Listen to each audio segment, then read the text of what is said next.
Assalamualaikum warahmatullahi wabarakatuh. Alhamdulillahirabbil alamin. Apa kabar anak-anak? Masih semangat belajar kan? Nah, saat ini kita akan belajar tentang gaya. Apa sih gaya itu? Pernah nggak kalian bergaya pada saat kalian mengambil foto selfie atau pada saat kalian dipotret? Oh, bukan itu yang kita bahas pada saat ini. Gaya yang kita bahas pada saat ini adalah gaya yang berhubungan dengan materi pelajaran IPA. Simak baik-baik ya. Nah, apa sih gaya itu? Gaya itu adalah suatu tarikan atau dorongan yang dihasilkan dari interaksi dua benda atau lebih. Sifat gaya ada 3 macam. Yang pertama adalah gaya dapat merubah bentuk benda. Yang kedua, gaya dapat merubah arah gerak benda. Dan yang ketiga, gaya dapat merubah kecepatan benda. Coba kalian perhatikan peragaan berikut ini.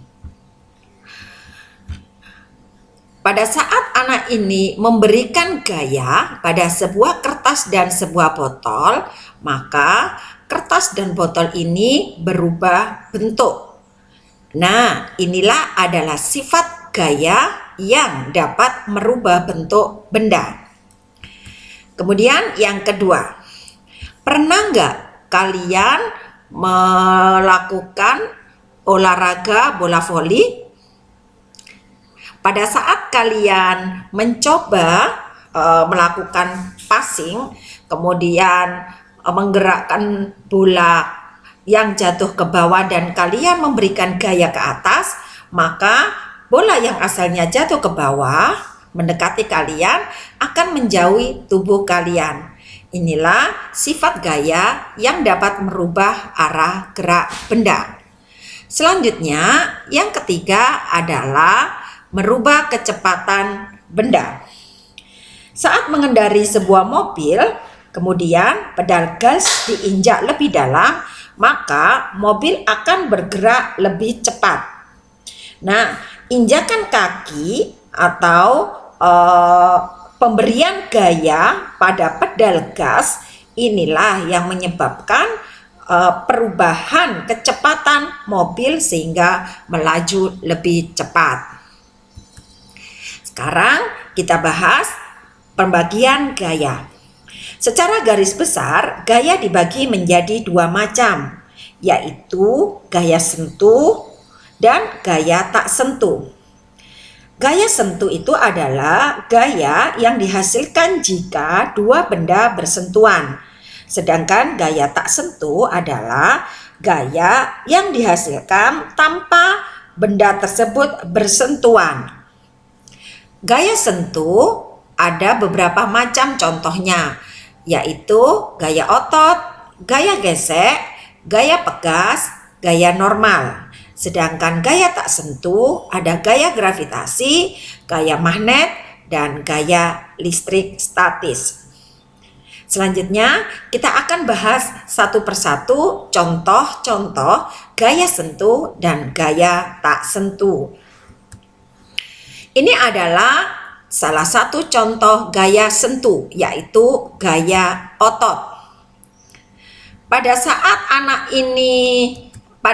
anak ini melakukan pemberian gaya pada kertas, memberikan pada kertas dan memberikan gaya pada botol, maka terjadi koordinasi struktur otot rangka tubuh makhluk hidup yang menyebabkan kertas dan botol menjadi berubah bentuknya. Ini contoh gaya otot. Selanjutnya adalah gaya gesek. Pernah nggak kalian mencoba mendorong meja atau mendorong benda yang berada di lantai atau permukaan lain? Nah, tentunya kalian akan memberikan gaya dorong pada meja tersebut. Tetapi pada waktu yang bersamaan juga akan muncul gaya gesek yang arahnya berlawanan dengan arah gaya yang kalian berikan. Meja yang didorong itu akan bergerak ke depan. Dan pada waktu yang bersamaan, meja akan mengalami gaya gesek yang berlawanan arah dengan gaya gerak bendanya. Nah, besar kecilnya gaya gesek itu ditentukan oleh halus atau kasarnya sebuah benda. Contoh yang ketiga adalah gaya pegas. Ya, coba perhatikan pada waktu atlet ini menarik busur panahnya. Gaya pegas dikenal juga dengan gaya lenting pulih. Mengapa dikenal dengan gaya lenting pulih? Karena pegas memiliki keelastisan sehingga dapat kembali ke bentuk semula. Nah, ini salah satu contoh gaya sentuh. Gaya sentuh yang selanjutnya contohnya adalah gaya normal. Gaya normal itu adalah sebuah gaya yang tegak lurus bidang sentuh suatu benda yang merupakan reaksi dari gaya berat suatu benda.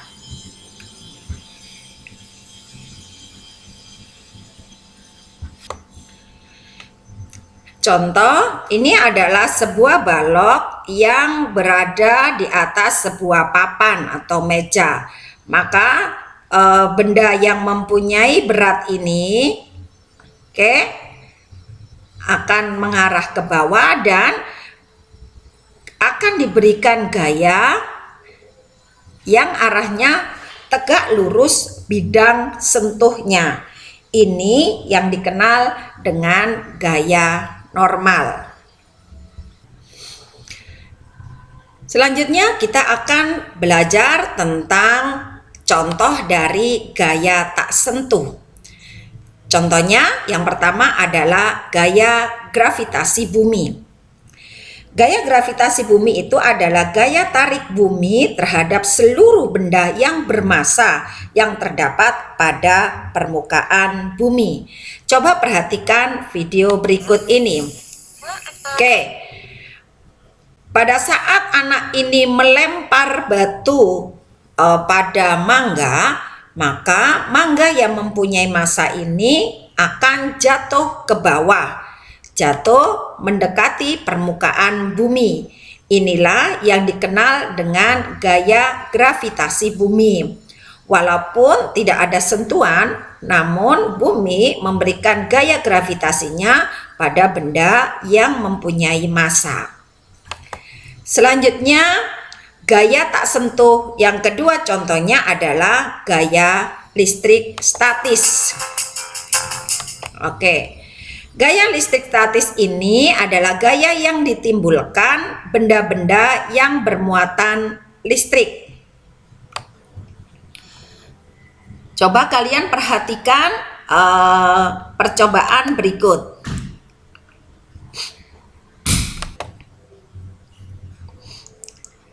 Nah, walaupun benda ini tidak saling bersentuhan, namun kaleng akan bergerak.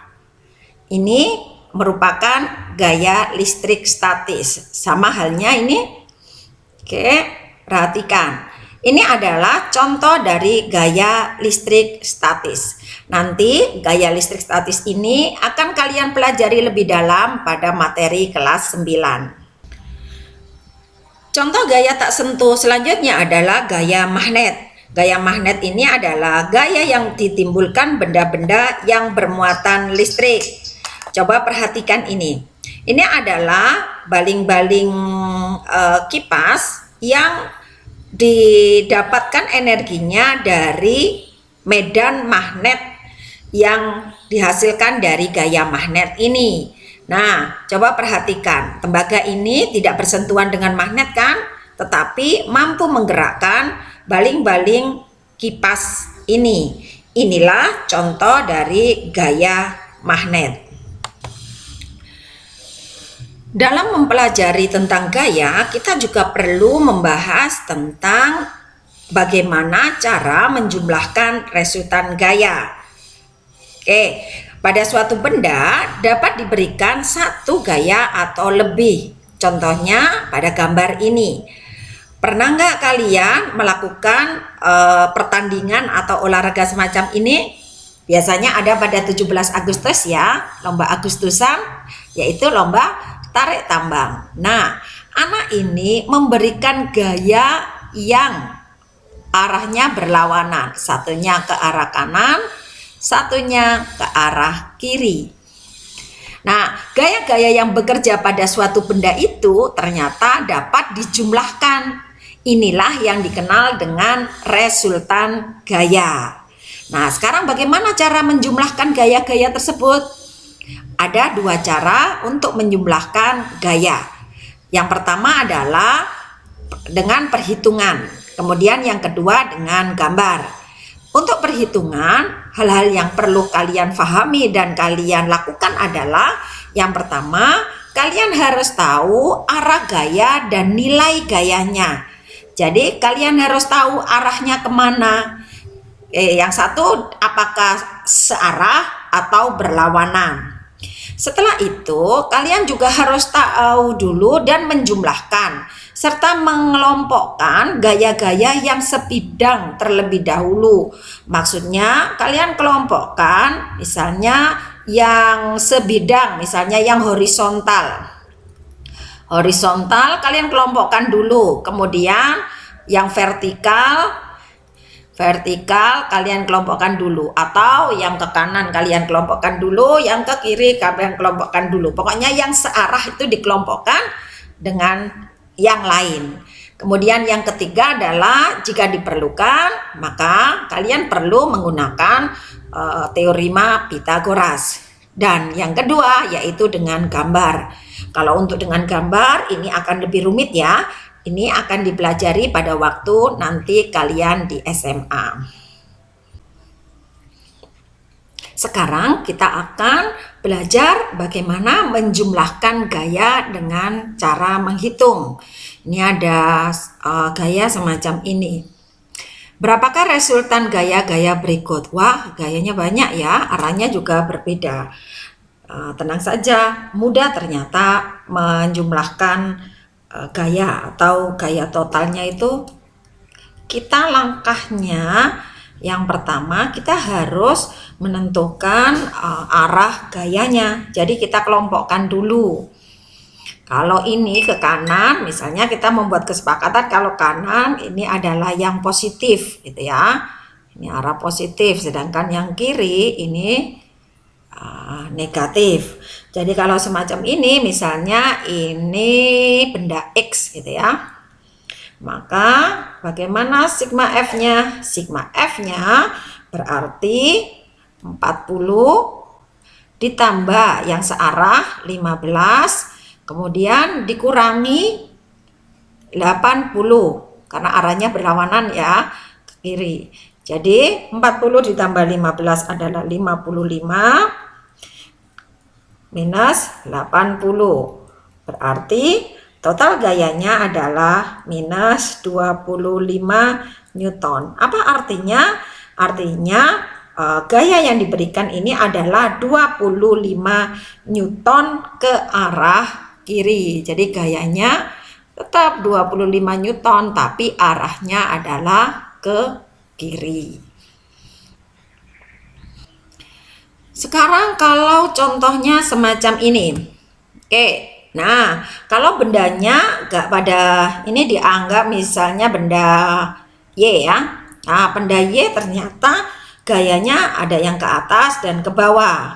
Nah kalau ke atas dan ke bawah, yang ke atas ini dianggap yang positif, kemudian yang di bawah dianggap negatif. Jadi bagaimana resultan gayanya?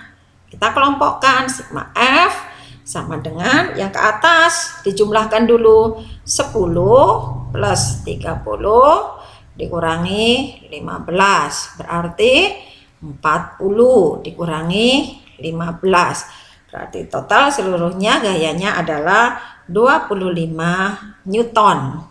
Arahnya positif, berarti arahnya ke atas. Nah, sekarang kalau semacam ini, wah ini arah gayanya ada yang ke atas, ada yang ke samping nih. Nah, bagaimana tuh? Nah, kalau semacam ini, maka kita ingat bahwa kita punya teorema Pitagoras. Jadi kalau ini diangkat, dipindah ke atas gini, maka akan begini kan? Sehingga menghasilkan segitiga siku yang 90 derajat.